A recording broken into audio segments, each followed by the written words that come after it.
மீண்டும் சிஏஏ சட்டத்தை நடைமுறைப்படுத்துவதாக அவர்கள் அறிவித்தால் மறுபடியும் போராட்டம் வெடிக்கும். கோல்வாக்கரின் கனவை நனவாக்குவது அவர்களின் இறுதி லட்சியம். அதை நடைமுறைப்படுத்துவதற்கு அவர்களுக்கு தேசிய குடிமக்கள் பேரேடு தேவைப்படுகிறது. தெளிவாக சொல்ல வேண்டுமானால் அம்பேத்கரின் கனவை சிதறடிப்பது. ஆகவே பிஜேபியை எதிர்க்கிறோம். இந்திய தேர்தல் ஆணையத்திற்கு நாங்கள் விடுக்கிற வேண்டுகோள், எஸ்ஐஆரை நிறுத்துங்கள், கைவிடுங்கள். வழக்கமான சம்மரி ரிவிஷன் என்கிற முறையை நடைமுறைப்படுத்துங்கள். பாஜகவோடு கூட்டு சேர்ந்து செய்கிற சதி முயற்சியை முற்றாக கைவிடுங்கள். அந்நிய தேசத்திலிருந்து இந்தியாவிற்கு குடியேறியவர்களை அப்புறப்படுத்துவது, அகதி முகாம்களை நடத்துவது என்கிற காரணத்திற்காக எஸ்ஐஆரை நடைமுறைப்படுத்துகிறோம் என்று சொல்லுகிற இவர்கள் அப்படி தீவிரமாக அந்நிய தேசங்களில் இருந்து குடியேறிய மாநிலங்களில் ஒரு சில மாநிலங்களில் மட்டுமே அதை நடைமுறைப்படுத்த வேண்டும், நேரடியாக என்ஆர்சியை பயன்படுத்த வேண்டும் என்ற குரல் ஒருபுறம் இருக்கிறது.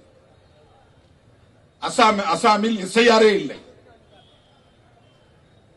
அங்கே நேரடியாக என்ஆர்சி.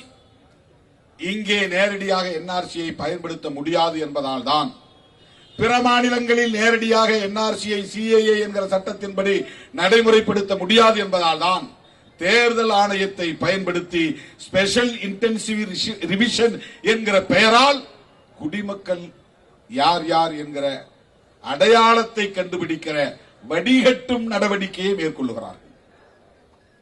இது ஒரு ஃபில்ட்ரேஷன் ப்ராசஸ். வடிகட்டும் நடைமுறையை கடைபிடிக்கிறார்கள். நேரடியாக சிஏஏ சட்டத்தை நடைமுறைப்படுத்த அவர்களால் முடியவில்லை. சிஏஏ சட்டத்தை நிறைவேற்றினாலும் கூட நடைமுறைப்படுத்த முடியாத அளவுக்கு எதிர்க்கட்சிகளின் போராட்டம் தேசம் தழுவிய அளவில் வெகுவாக வெடித்தெழுந்ததை நாடு அறியும். தமிழ்நாடு உள்ளிட்ட அனைத்து மாநிலங்களிலும் இஸ்லாமியர்கள் மட்டுமின்றி ஜனநாயக சக்திகளின், மனித உரிமை ஆர்வலர்களின் போராட்டம் வெடித்தெழுந்தது. விடுதலை சிறுத்தைகள் மிக தீவிரமாக அந்த போராட்டங்களில் பங்கேற்றோம். கொரோனா நேரத்தில் அவை அணைந்து போயின. அந்த சட்டத்தையும் அவர்கள் நடைமுறைப்படுத்த ஆர்வம் காட்டவில்லை. நம்முடைய போராட்டங்களும் அப்படியே நீர்த்து போயின. அதை கிடப்பில் போட்டுவிட்டார்கள். மீண்டும் சிஏஏ சட்டத்தை நடைமுறைப்படுத்துவதாக அவர்கள் அறிவித்தால் மறுபடியும் போராட்டம் வெடிக்கும். எதிர்க்கட்சிகளுக்கு ஒரு வாய்ப்பை உருவாக்குவதாக அமைந்துவிடும். ஆகவே வெளிப்படையாக நேரடியாக சிஏஏ சட்டத்தை நடைமுறைப்படுத்துவதற்கு பதிலாக தேர்தல் ஆணையத்தை பயன்படுத்தி எஸ்ஐஆரை தீவிரப்படுத்துவதன் மூலம் குடிமக்கள் பேரட்டை உருவாக்கிவிட முடியும் என்பதுதான் பாஜகவின் சதித்திட்டம். இதை உணர்ந்த காரணத்தினால் விடுதலை சிறுத்தைகள் இதை தீவிரமாக எதிர்க்கிறோம், கண்டிக்கிறோம்.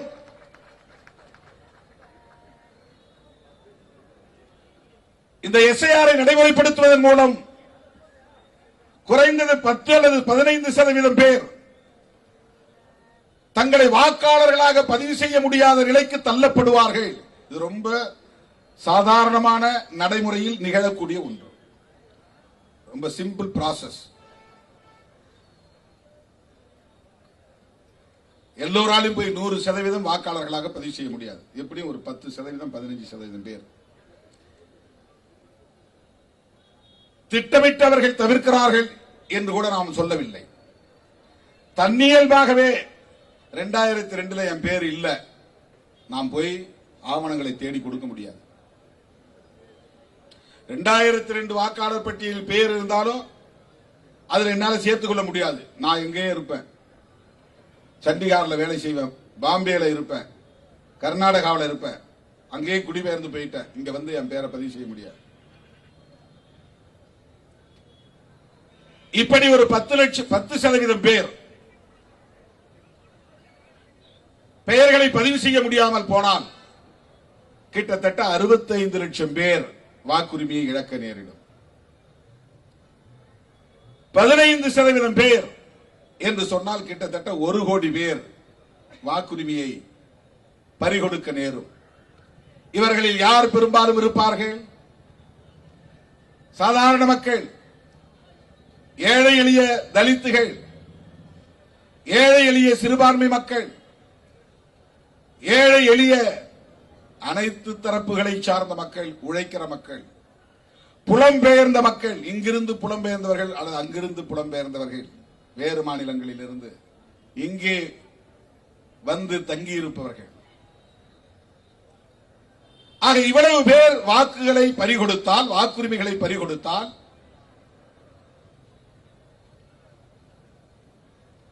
காலப்போக்கில் நாளடைவில் அவர்கள் தங்களின் குடியுரிமையை உறுதிப்படுத்தினால் மட்டும்தான் மறுபடியும் வாக்காளர் பட்டியலில் இடம்பெற முடியும். ஆகவே குடியுரிமையை உறுதிப்படுத்த வேண்டிய பொறுப்பு, அந்த சுமை ஒவ்வொருவரின் மீதும் திணிக்கப்படுகிறது. இதுவரையில் அவர்கள்தான் நம்மை தேடி வந்து உன்னை வாக்காளரை சேர்த்துக்கிறேன் அவன் தான் செஞ்சான். இப்போ நீயே உன்னை வாக்காளராக சேர்த்துக்கொள், உன்னை குடிமகன் என்று உறுதிப்படுத்திக் கொள். இவையெல்லாம் ஏனோ தானோ என்று அவர்கள் செய்யவில்லை. அவங்களுக்கு தெரியும் இது மழைக்காலம், தமிழ்நாட்டில் இதுல பிரச்சனை இருக்கும். அவர்களுக்கு தெரியும் இது முடிந்ததும் பொங்கல் பண்டிகை வருகிறது, டிசம்பர் கடைசியில கிறிஸ்துமஸ் பண்டிகை வருகிறது. இதெல்லாம் செய்வதில் சிறைய சிரமம் இருக்க தெரியும். தேர்தல் 4 மாசம் தான் இருக்கு. இப்ப போய் 1 மாத கால இடைவெளியில் இதை நாம நெருக்கடி கொடுத்தா என்ன ஆகும்? இந்தியா முழுக்க இதுவரையில் 19 பேர் BLOs தற்கொலை செய்து கொண்டிருக்கிறார்கள். ஏற்பட்ட ஸ்ட்ரெஸ், மன அழுத்தத்தில் இதை செய்ய முடியாம. கேரளாவில் ஒருத்தர், தமிழ்நாட்டில் ஒரு அம்மா இறந்திருக்கிறாங்க.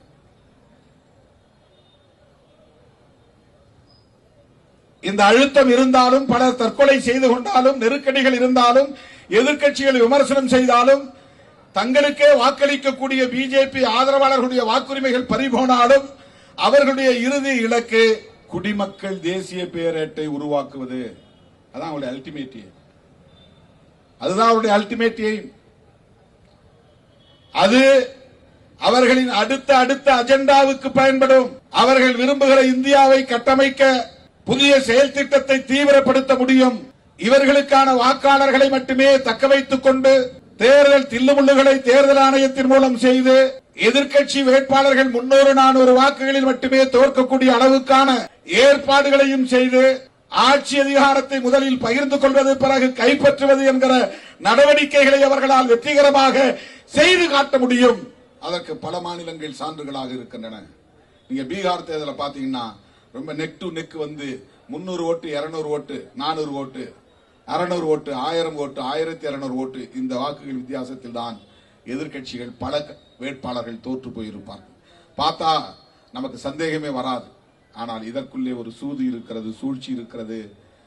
அதற்கான வல்லுநர்களை கொண்டு அவர்கள் இதை செய்கிறார்கள், நடைமுறைப்படுத்துகிறார்கள் என்கிற விவாதம் இன்றைக்கு தேசிய அளவில் வலுத்திருக்கிறது. அதை புறந்தள்ள முடியாது. ஏனென்றால் தேர்தல் ஆணையத்தை கட்டுக்குள், தங்களின் கட்டுக்குள் கொண்டு வந்து விட்டார்கள். ஞானேஷ்குமார் என்பவர் யார்? அண்மையில் ஒரு வீடியோ பார்த்திருப்பீங்க. அவர் ஒரு உயர் அதிகாரி, தன்னாட்சி அதிகாரம் பெற்ற ஒரு நிறுவனத்தின் தலைமை பீடத்தில் அமர்ந்திருப்பவர். அவர் ஒரு மரியாதை நிமித்தமாக கூட இருந்தாலும் கூட அமித்ஷா அவர்களின் காலை தொட்டு வணங்குகிற காட்சி, அது மரியாதைக்காக செய்கிறார் என்றே ஒத்துக்கொள்வோம். ஆனால் அது வெளிச்சத்திற்கு வரக்கூடிய அளவுக்கு நடக்கிறது என்பது கேள்விக்குறியாகிறது. ஒன்று. அதைவிட அவர்கள் மிகவும் நெருக்கமானவர்கள், அணுக்கமானவர்கள், அமித்ஷா விரும்புவதை செய்யக்கூடிய அளவுக்கு தயாராக இருப்பவர்கள். இப்ப நமக்கெல்லாம் அந்த மாதிரி ஒரு ஆள் அங்க இருந்தா நம்ம ஏதாவது சொல்ல மாட்டோமா? எனக்கு ஏதாவது செய்யுங்க, ஃபேவரா பண்ணுங்க, நான் இப்படியாவது ஜெயிக்கணும், அதுக்கு ஏதாவது வழி இருக்கா பாருங்க, கேட்போமா? கேட்க மாட்டோமா? உள்ளூர்ல ஒரு சும்மா அந்த போலிங் ஆபீசர் யாராவது நமக்கு தெரிஞ்சவங்க வந்தா கூட அவன்கிட்ட போய் நம்ம சிரிச்சிட்டு வரோம், கொஞ்சம் பாத்துங்க நம்ம பையங்களை, கொஞ்சம் அட்ஜஸ்ட் பண்ணிக்கங்க. தெரிஞ்ச ஆள் இருந்தா, போலிங் ஆபீசர் தெரிஞ்சாலே நமக்கு ஒரு பெரிய தெரிஞ்ச ஆள் உட்கார்ந்துருக்கான். தெரியாத ஆளுன்னா நமக்கு ஒண்ணுமே பேச முடியாது, எந்த ரெக்கமெண்டேஷன்ஸும் நம்ம பண்ண முடியாது. இப்போ மோடிக்கும் அமித்ஷாவுக்கும் வேண்டியவர் இந்திய தேர்தல் ஆணையத்தின் தலைமை பீடத்தில் இருக்கிறார் என்றால் அவங்க இன்ஃபுளுயன்ஸ் பண்ணாமலா இருப்பாங்க? அவ்வளவு நேர்மையானவர்களா மோடியும் அமித்ஷாவும்? அவ்வளவு நேர்மையானவர்களா பிஜேபி தலைவர்கள்? அவ்வளவு நேர்மையானவர்களா சங் பரிவார் தலைவர்கள்? அதெல்லாம் நீங்க அபிஷியல்ஸ், அதிகாரிகள், நாங்க அரசியல்வாதிகள். நமக்கிடையில அந்த அளவு மட்டும் உறவு இருந்தா போதும். நேர்மையா நீங்க என்ன சட்டம் சொல்லுதோ அப்படியே செயல்படுங்க அப்படின்னு சொல்லக்கூடிய அளவுக்கு நேர்மை திறம் வாய்ந்த அரசியல் தலைவர்களா அவர்கள்? இன்ஃபுளுயன்ஸ் பண்ணவே மாட்டார்களா?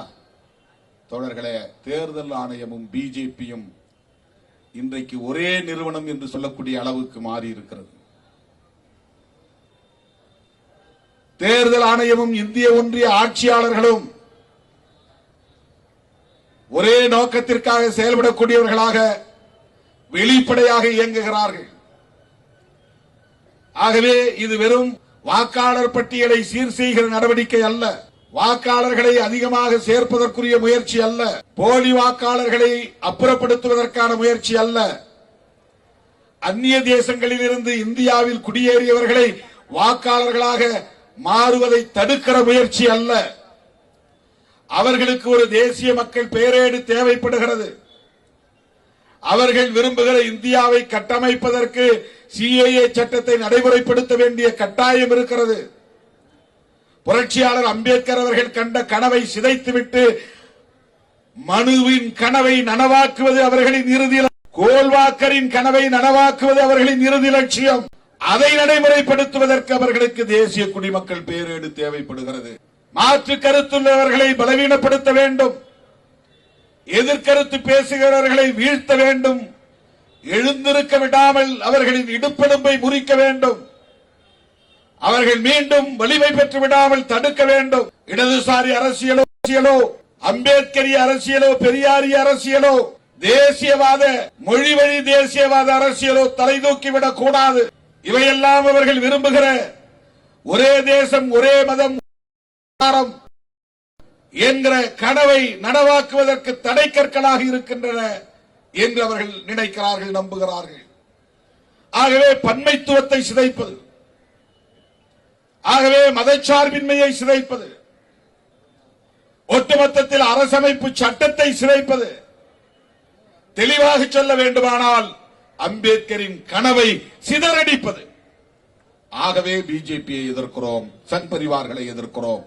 எனவே இந்த மாபெரும் கண்டன ஆர்ப்பாட்டத்தின் மூலம் இந்திய